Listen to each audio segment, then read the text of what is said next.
ആത്മശക്തിയാൽ അഭിഷേകവും തന്ന് എന്നിൽ ആത്മസന്തോഷം താതൻ പകർന്നുവല്ലോ. ആത്മശക്തിയാൽ അഭിഷേകവും തന്ന് എന്നിൽ ആത്മസന്തോഷം താതൻ പകർന്നുവല്ലോ. നാഥാ നീ എൻ പേർക്കായി ചെയ്തതെല്ലാം നന്ദിയോടെന്നും ഞാൻ ഓർത്തിടുന്നു.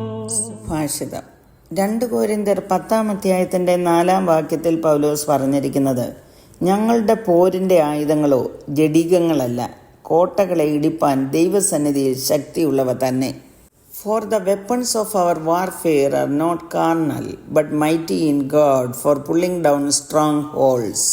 പൗലോസ് സ്ഥാപിച്ച കൊരിന്ത് സഭയിൽ വ്യാജ ഉപദേഷ്ടക്കന്മാർ എഴുന്നേൽക്കുകയും ഈ വഞ്ചകർ ഭിന്നത ഇളക്കി വിടുകയും ചെയ്തു. ഇവർ പൗലോസിന്റെ അധികാരത്തെ ചോദ്യം ചെയ്യുന്നതിനും മടിച്ചില്ല. അദ്ദേഹത്തിന്റെ പ്രതിരോധത്തിന്റെ ഭാഗമായി പറഞ്ഞ വാക്കുകളാണിത്.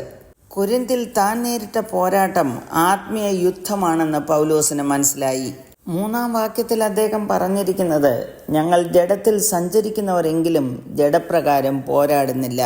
പൗലോസിന്റെ ഈ വാക്കുകളിൽ യുദ്ധം അഥവാ പോര് എന്ന് ഉപയോഗിച്ചിരിക്കുന്നത് അവിടുത്തെ സംഘർഷത്തിന്റെ ഗൗരവം മനസ്സിലാക്കിക്കൊണ്ടാണ്. ഈ കാലയളവിലും വിശ്വാസികൾ എന്ന് പറയുന്നവരുടെ നടുവിൽ ഉണ്ടാകുന്ന ഭിന്നതകളും മത്സരങ്ങളും ആത്മീയ യുദ്ധങ്ങളല്ലാതെ മറ്റെന്താകുന്നു? യുദ്ധങ്ങൾ ജയിക്കണമെങ്കിൽ ആയുധങ്ങൾ അത്യാവശ്യമാണ്. കാലത്തിന് അനുസൃതമായ യുദ്ധായുധങ്ങൾ ഉണ്ടാക്കുന്നു. ആത്മീയ യുദ്ധങ്ങളെ ജയിക്കുവാനും ആത്മീയ ആയുധങ്ങൾ ഉണ്ടായിരിക്കണം. എല്ലാ വിശ്വാസികൾക്കും ആത്മീയ യുദ്ധമുണ്ട്. ഈ യുദ്ധങ്ങളെ ജയിക്കുവാൻ നമുക്ക് ആയുധങ്ങൾ എവിടെ നിന്ന് ലഭിക്കും? 1 കൊരിന്ത്യർ 2-ാം അധ്യായത്തിന്റെ 4-5 വാക്യങ്ങളിൽ പൗലോസ് എഴുതിയിരിക്കുന്നത്, നിങ്ങളുടെ വിശ്വാസത്തിന് മനുഷ്യരുടെ ജ്ഞാനമല്ല, ദൈവത്തിന്റെ ശക്തി തന്നെ ആധാരമായിരിക്കേണ്ടതിന് എന്റെ വചനവും എന്റെ പ്രസംഗവും ജ്ഞാനത്തിന്റെ വശീകരണ വാക്കുകളാലല്ല, ആത്മാവിന്റെയും ശക്തിയുടെയും പ്രദർശനത്താൽ അത്രേ ആയിരുന്നത്.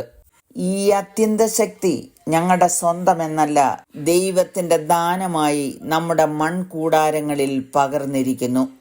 ക്രൂശിന്റെ വചനം നശിച്ചു പോകുന്നവർക്ക് ഭോഷത്വവും രക്ഷിക്കപ്പെടുന്ന നമുക്കോ ദൈവശക്തിയുമാകുന്നു. യേശുവിൽ വിശ്വസിച്ച് രക്ഷ പ്രാപിക്കുന്ന വിശ്വാസി പ്രാർത്ഥനയിലും ദൈവവചന ധ്യാനത്തിലും പരിശുദ്ധാത്മാവിന്റെ നിറവിലുമായിരിക്കുമ്പോൾ ആത്മീയ യുദ്ധത്തിനാവശ്യമായ ആത്മീയ ആയുധങ്ങൾ ദൈവം നൽകുന്നു.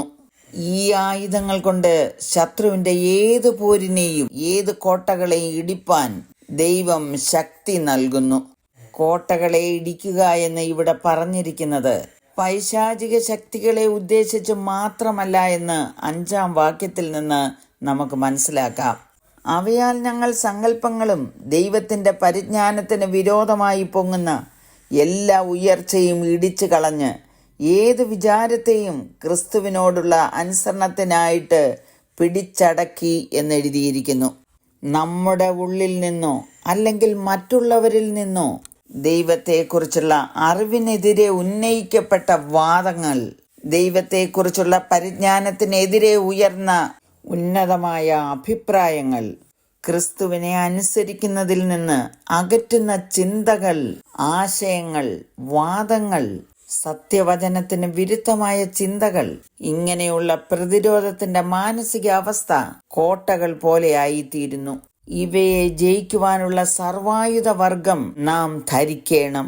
യേശു ക്രിസ്തുവിലുള്ള വിശ്വാസം, സത്യം പ്രഖ്യാപിക്കൽ, നീതി, തിരുവെഴുത്ത്, വിശുദ്ധ ജീവിതം, പ്രാർത്ഥന, പരിശുദ്ധാത്മാവിന്റെ നിറവിലുള്ള ജീവിതവും ആരാധനയും ഒക്കെ ഈ കോട്ടകളെ തകർക്കുവാൻ മതിയായ ആയുധങ്ങളാണ്.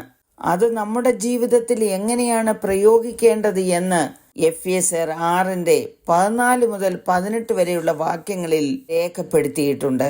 ഈ സർവായുധ വർഗങ്ങൾ ധരിച്ചുകൊണ്ട് ആത്മീയ യുദ്ധം ജയിക്കുവാൻ നമ്മെ തന്നെ സമർപ്പിക്കാം. പ്രാർത്ഥിക്കുന്നു.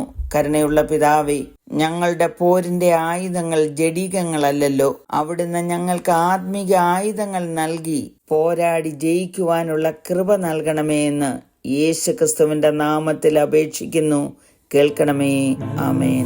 ചെയ്തെന്റെ ഓട്ടം തികച്ചിടുവാൻ സഫലമായി നിൻ വേലയിൽ ഞാൻ എരിഞ്ഞടങ്ങുവാൻ. നല്ല പോർ ചെയ്തെന്റെ ഓട്ടം തികച്ചിടുവാൻ സഫലമായി നിൻ വേലയിൽ ഞാൻ എരിഞ്ഞടങ്ങുവാൻ. വിനയവും തന്ന് വിശ്വാസവും തന്ന് വിശുദ്ധിയിലെന്നെയും നടത്തേണമേ. വിനയവും തന്ന് വിശ്വാസവും തന്ന് വിശുദ്ധിയിലെന്നെയും നടത്തേണമേ. നാഥാ നീ എൻ പേർക്കായി ചെയ്തതെല്ലാം നന്ദിയോടെന്നും ഞാൻ ഓർത്തിടുന്നു.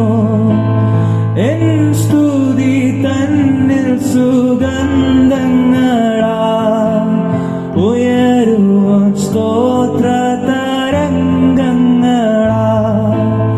എൻ സ്തുതി തന്നിൽ സുഗന്ധങ്ങളാ ഉയരുവാൻ സ്തോത്ര